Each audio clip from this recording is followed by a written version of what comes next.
ప్రజలను మోసం చేసిన టీడీపీ కూటమి మేనిఫెస్టోను దహనం చేశారు అనంతపురం జిల్లా వైఎస్ఆర్ కాంగ్రెస్ పార్టీ నేతలు.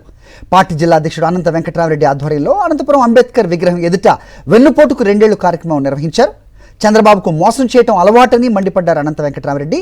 ఆడబిడ్డ నిధి, నిరుద్యోగ భృతి పేరుతో ప్రజలను నమ్మించిన బాబు ముఖ్యమంత్రి అయ్యాక నట్టేట ముంచేశారన్నారు.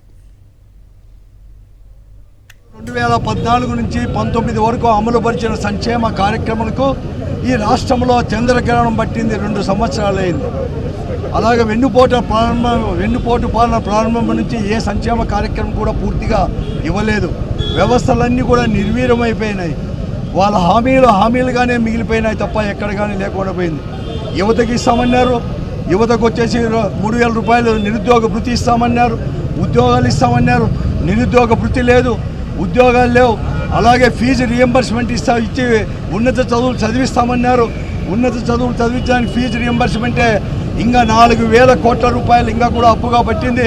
ఈరోజు కాలేజీల యొక్క యాజమాన్యం ఫీజులు ఇవ్వండి లేకుంటే పరీక్షలు కూర్చోబెట్టమని చెప్తా ఉన్నారు. అలాగే మహిళలకు కూడా మోసం చేశాడు, రైతన్నలకు మోసం చేశాడు. అలాగే అనేక వారికి కూడా హామీలు, మహిళలకు ముఖ్యంగా కూడా 0 వడ్డీ ఇస్తామన్నాడు. ఇంతవరకు 0 వడ్డీ కూడా ఇవ్వలేదు. రైతులకు కూడా వారు తీసుకున్న అప్పులకు 0 వడ్డీ కూడా చెల్లించడం లేదు. ఇలాగ అన్ని రకాల కూడా మోసం చేశారు.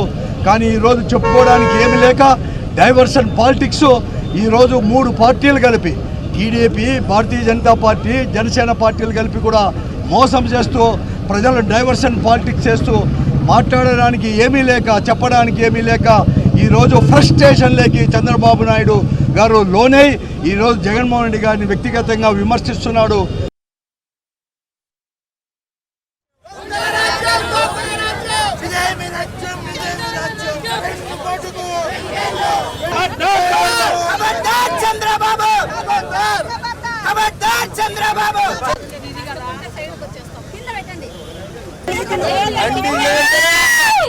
జై